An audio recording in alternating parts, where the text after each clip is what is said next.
Hello বন্ধুরা, এখন আমি গৌতম তিন্নানু পরিচালিত কিংডম বলে সিনেমাটা রিভিউ করতে চলেছি, যেটি হিন্দি ডাব ভার্সনের নাম হলো সাম্রাজ্য, যেখানে লিড রোলে আছে বিজয় দেবরকন্ডা, সঙ্গে ভাগ্যশ্রী বসু, সত্যদেব এবং অন্যান্য আর্টিস্টরা।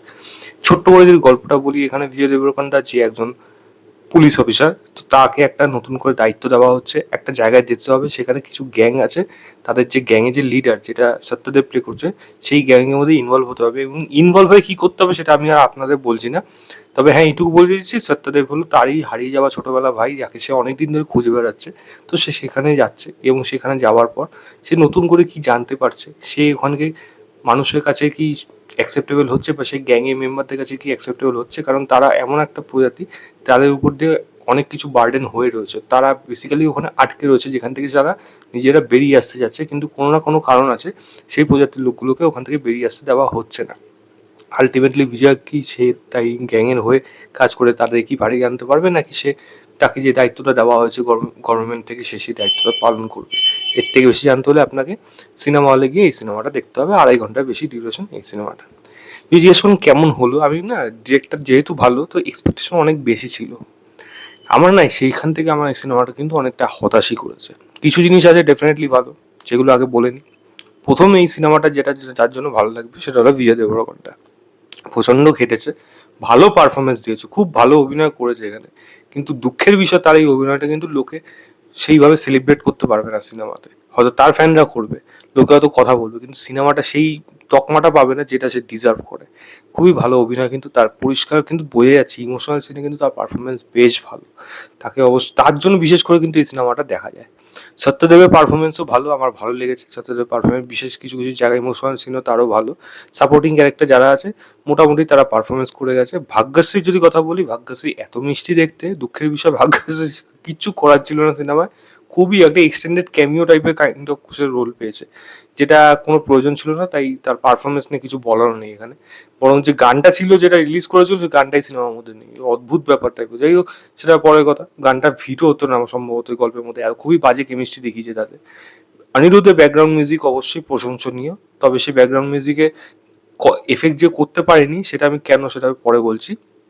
ব্যাকগ্রাউন্ড মিউজিকটা ভালো, সিনেমাটাকে যেমন শ্যুট করা হয়েছে সেটা জাস্ট দেখতে ভালো লাগে, মানে সিনেমাটোগ্রাফির কাজ এখানে কিন্তু বেটার হয়েছে, এইটুকু জাস্ট বলা যায়। আদারওয়াইজ এর মধ্যে কিন্তু কোনো আর সেরকম কিছু ভালো জিনিস নেই। প্রধান প্রবলেম হলো এই চিত্রনাট্য।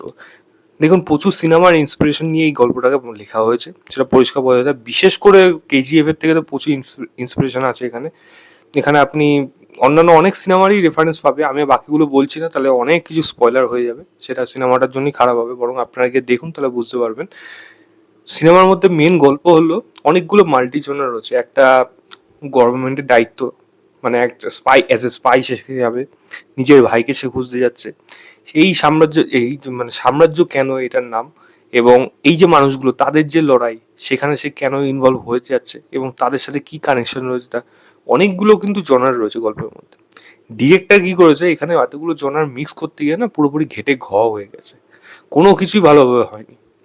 এই ডিরেক্টর জার্সি বানিয়েছে, সেখানে ড্রামা এত ভালো, ইমোশন এখনো ভালো। এখানে ড্রামা পোর্শন ভালো না, ভালোভাবে সেগুলো লেখা হয়নি। ইমোশনাল পোর্শনগুলো সেভাবে ওয়ার্ক করছে না, যার জন্য অনিরোধে বিজিএম থাকা সত্ত্বেও ইমোশনাল মোমেন্ট কিন্তু সেরকমভাবে ওয়ার্ক করাতে পারছে না। মাস মুভমেন্ট ডিরেক্টর একেবারে হ্যান্ডেল করতে পারেনি। বিজিএম ভালো হওয়া সত্ত্বেও মাস মুভমেন্টগুলো কিন্তু দেখে ভালো লাগছে না, কারণ তার আগে যে স্টোরি বিল্ড আপটা হওয়ার প্রয়োজন, সেটা কিন্তু এই সিনেমার মধ্যে পুরোপুরিভাবে মিসিং, বা বলা যায় খুবই বাজেভাবে সেগুলোকে লেখা হয়েছে, স্টেজ করা হয়েছে, এক্সিকিউট করা হয়েছে খুব বাজেভাবে, যার জন্য কিন্তু সেগুলো ওয়ার্ক করছে না। এতগুলো জনার থাকা সত্ত্বেও কোনো জিনিস কিন্তু প্রপারভাবে আসছে না। যতবার যেই জায়গাগুলো যাচ্ছে, প্রত্যেক জায়গায় জার্ক ফিল হচ্ছে, মনে হচ্ছে না এটা এই এতটা দেখানোর প্রয়োজন ছিল, বা এতটা কেন দেখাতে পারলো না, এত অল্প সময়ের মধ্যে কেন ছাড়লো। এই প্রশ্নগুলো বারবার আপনার আসবে, কিছু কিছু জায়গা কনফিউজ করে দেবে, যে এই ঘটনাগুলো ঘটলো বা যে জিনিসগুলো দেখালো, সেইগুলো কেন এরকম। অ্যাকশন যদি বলি, সেটাও যে খুব একটা স্টাইলাইজ করা হয়েছে সেটাও বলতে পারবো না, কারণ সেই লেভেলে কোনো অ্যাকশন আমি অ্যাটলিস্ট এই সিনেমার থেকে যতটা এক্সপেক্ট করছিলাম সেরকম জায়গায় যেতে পারিনি। অর্ডিনারি অ্যাকশন হয়ে গেছে এখানে। ক্লাইম্যাক্সও যেই জায়গায় গিয়ে শ্যুট করা হয়েছে, বিশেষ করে ফার্স্ট হাফটা যদিও মানে যদি বলি তবুও একটু বেটার, সেকেন্ড হাফ পুরোপুরি ধেরিয়ে মানে ধপ করে পড়েছে, মানে খুবই খারাপ লেগেছে সেকেন্ড হাফটা, কারণ এতগুলো জনারে মিক্স করে সেটা প্রেজেন্ট করতে গিয়ে পুরোপুরি সেটা ঝরিয়ে লাটখোর হয়ে গেছে, যার জন্য ক্লাইম্যাক্সের জায়গায় শেষ হয়। আবার এর পার্ট 2 আসবে সেরকম একটা হদিশ রেখে দিয়েছে, যেটা একেবারেই ভালো হয়নি। এবং মেন যে প্রবলেম গল্পটার মধ্যে যে রাইটিং লেভেল, একটা আপনি যখন এরকম গল্প ধরছেন তো সেটাকে প্রপার ভাবে আপনাকে লেখার প্রয়োজন। দুটো ভাইয়ের সম্পর্ক কত ভালো হতে পারে, মানে একটা কত সুন্দর ইমোশনাল অ্যাঙ্গেল হতে পারে, যা যা জিনিস ছিল, পোটেনশিয়াল ছিল, করতে পারলো না, যেগুলো এখানে লেখেনি, বা লিখলে হয়তো সেগুলো অ্যাটলিস্ট সিনেমার মধ্যে সেখানে নেই, কেটে হয়তো এডিটার হয়তো কেটে দিয়েছে, হতেই পারে গানটার মতো হয়তো কেটেই দিয়েছে এরকম মোমেন্ট। কিন্তু আমার মনে হয় সেইগুলো করলে অনেক বেশি সিনেমাটা বেটার হতে পারতো, অনেক ভালো পোটেনশিয়াল ছিল সিনেমাটার মধ্যে, অনেক সিনেমার ইন্সপিরেশন থাকা সত্ত্বেও সিনেমাটার মধ্যে পোটেনশিয়াল ছিল, এটা আমি বারবার বলবো। এবং বিজয় দেবরকোন্ডা অসাধারণ অভিনয়, যেটা সম্পূর্ণভাবে কিন্তু বৃথাই যাবে, কারণ এই সিনেমাটা কিন্তু সেইভাবে কিন্তু বক্স অফিসে তেলুগু স্টেটে হয়তো সেরকমভাবে করবে, বাট বাকি হিন্দি তো ছেড়ে দিই, হিন্দি তো খুবই বাজে খারাপ রেজাল্ট।